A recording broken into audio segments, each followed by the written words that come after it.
so much knowledge. And here's another one. He is the VP of Marketing at Storylane, a full-stack buyer enablement platform used by 5,000 plus companies worldwide. In the last 2 years, Storylane has become one of the fastest growing companies in B2B with a lean team, no outside funding, and a portfolio of unconventional bets. Please welcome Madhav Bhandari.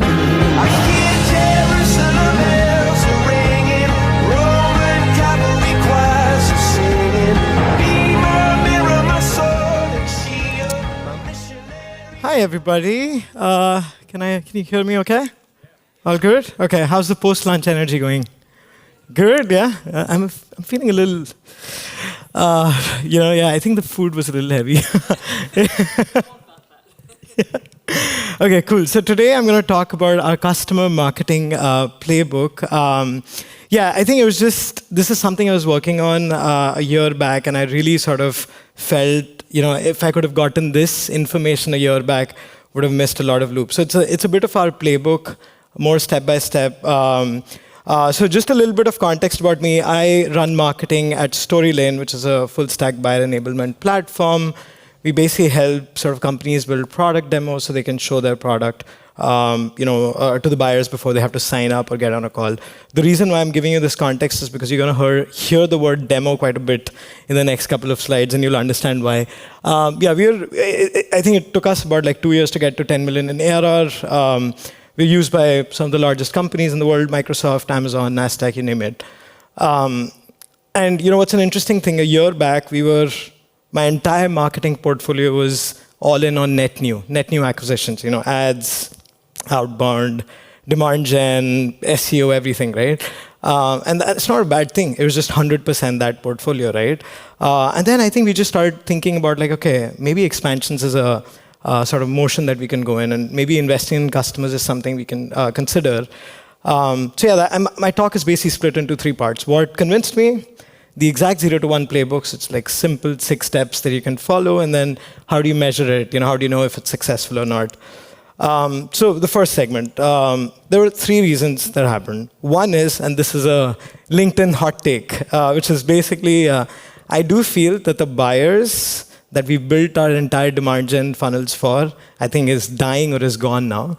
I think 10 years back, you had buyers which are Googling the category, and they would click an ad, and they would sort of read a Gartner quadrant and then fill out a demo form.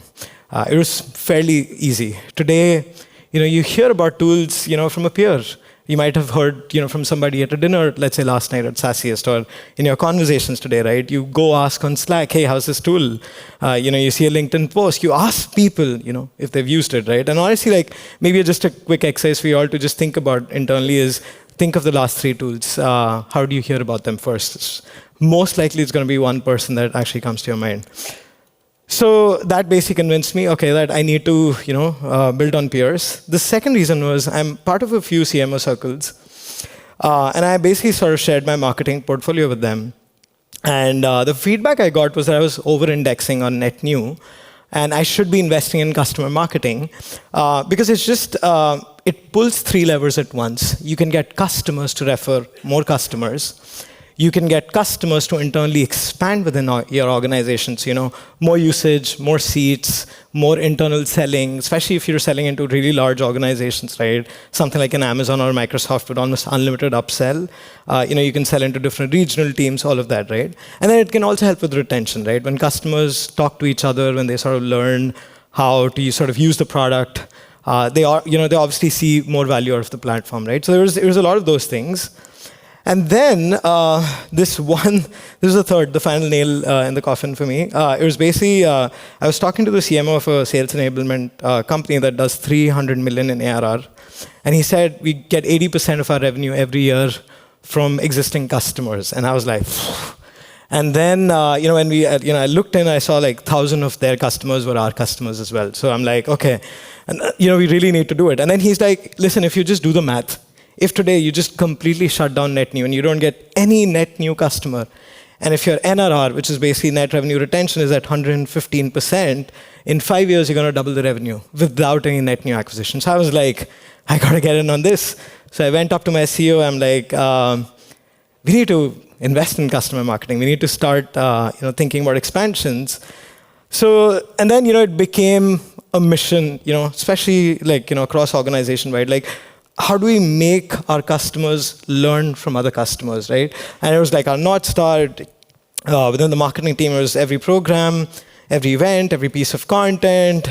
It was just this one statement, and you'll see how it all sort of connected. Okay, so how did we build it? There's 6 steps. I'll be super quick. So the first one was sourcing the advocates. Who are the people that can sort of champion for you? So it's pretty simple. See, you can use a customer marketing software, or if you want to use a spreadsheet, whatever.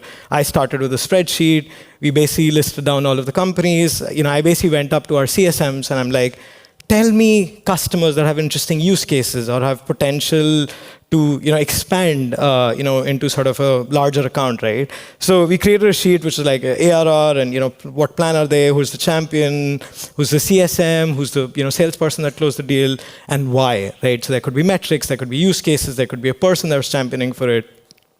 So that was first, because you got to somewhere you got to start. You got to figure out where these advocates are. The second thing was, we started,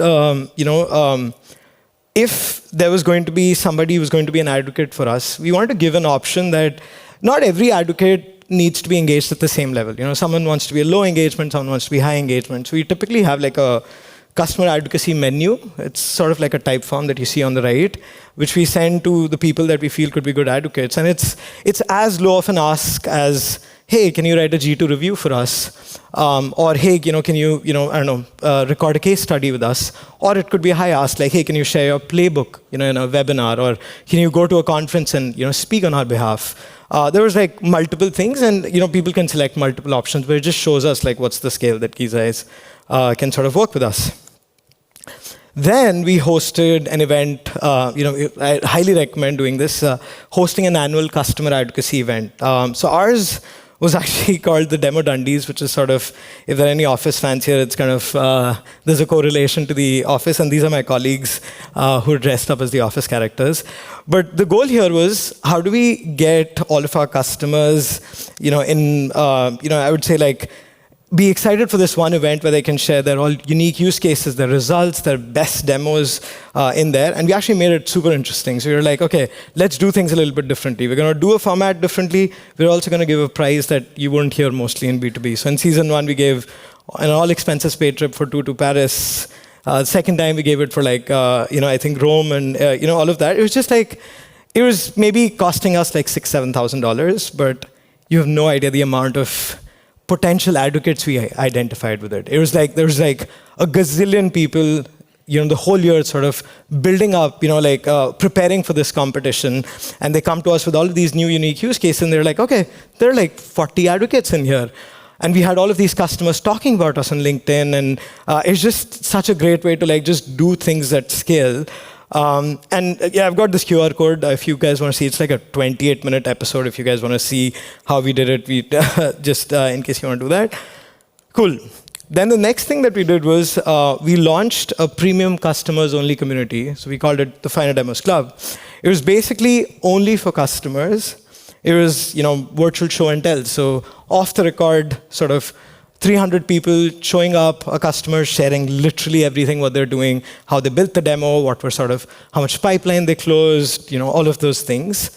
It was, small virtual dinner. So we have a moderator, we get about 8 people, in a room together, and then, we pre-ask them what are they struggling with, and then we sort of prepare the agenda, and we, get customers talking. So again, customers learning from customers. We also did an AMA with our CEO, which is more around like, hey, what are sort of, other ways how customers are using it. That's also been super popular. And we also started doing in-person customer meetups. I think we all know value of customer meetups, right? But again, it was all about customers learning from customers. So it actually became such a big thing that Final Demos Club actually became part of our swag. Like, I mean, it's on my jacket here as well. And so yeah, we put it on our swag. We did it on customer gifting. We also did these meetups, so in-person, virtual meetups, and all that. And what's interesting was, I'll actually share something that when these are like recorded in like a sales call transcript software, right? 6 out of 8 people on average out of these user meetups had an expansion potential. They expressed interest that the marketing team was using it, the sales team would want to use it. They would never reveal all of this to the CSMs, but they would reveal it to their peers. So that was an interesting sort of learning. Then that was step 5.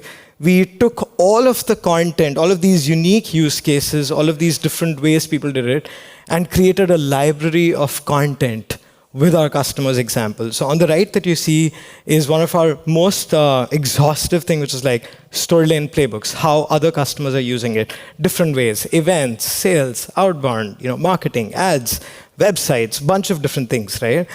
We also found few sort of customers who were very active, let's say on LinkedIn, and asked them to start posting about it. So they posted on LinkedIn, we would boost their posts and LinkedIn thought leadership ads, and again, customers learning from customers. So we would boost these ads to our customers in the pipeline. On the left that you see is a customer who shared like their ROI framework internally. All of this information you cannot get on a ChatGPT or whatever, right? And then the last step is, there's always an immediate action for them once they actually sign up for the advocacy program. So typically what we do is that they'll fill out the form, and then we would get on a reference call with them. 30 minutes, we're going to look at their options, what they selected. Hey, I want to talk on the stage, and hey, I want to do an in-person study. And we'll see if they're like sort of eligible for it. Because a lot of times a customer might want to sort of, represent you, but they might not be great sort of orators or like people with a good presence on stage. So that 30-minute check call identifies it, and then we put them in sort of like a Kanban board with like every card with like a set of actions, some that they can do right now, some they can do in a month, some they can do in 3 months. It's pretty straightforward. And the result is now that we have a group of about 75 to 80 advocates that can show up at every marketing touch point. So we use them for panels, we use them for monthly webinars, we use them for reference calls. Reference calls in the sense they sort of help us move a deal faster if they want to talk to another peer, right? We can use them for dinners, we can use them for website quotes, enablement assets, even roadmap sessions. There's a bunch of things, and there's tremendous advantage there. So how do we measure it? How do we measure that this was a success? There's typically 4 metrics that we look at. One is definitely the expansion revenue. So how much revenue are we seeing from like just expansion? It's pretty straightforward. The second is how much percentage of demos are we getting from existing customer referrals? That's pretty easy to identify. Just add a "How did you hear about us?" question in your demo form. You'll be able to find that. And then we start tracking NRR, which is net revenue retention, which I talked about earlier. And then the last thing, which is probably the most controllable for you from marketing's point of view, is tracking expansion qualified opportunities. How many expansion qualified opportunities are you creating? For us, the results were amazing. Today, 1 out of 3 demo requests are coming from existing customers. We've got 100% plus NRR. We're shooting to 115, but I think we've still got a while. But we're retaining more than like what they're like every year. So it's basically like if every year they decide to pay $100, and our net retention is 103%, we're actually adding another $3 from existing customers. And expansion is our fastest growing revenue stream at this point. But there are a lot of second order benefits that actually came from it. Our bottom of the funnel marketing got amazing at it because our customers became our marketers. Our product marketing, there's like a gazillion different things that we could do. And I think we just got quite close to CS. So that was a good thing. Does customer marketing make sense for everybody? I don't think so. I think there's 3 questions you should think about. A, do you have enough customers to draw advocates from, right? Typically, a PLG company with like a lot of users, signups will do fine. For sales-led companies, you got to be at a certain scale for it to make sense.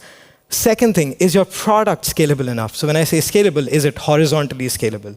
Like for us, it's like marketing teams could use it, sales could use it, CS could use it. We've got a very horizontal product. Some companies don't have a lot of expansion potential, which is another issue. It's a product issue, but like think about that. And the third is, are you past product market fit? Like basically, do you have a predictable inbound?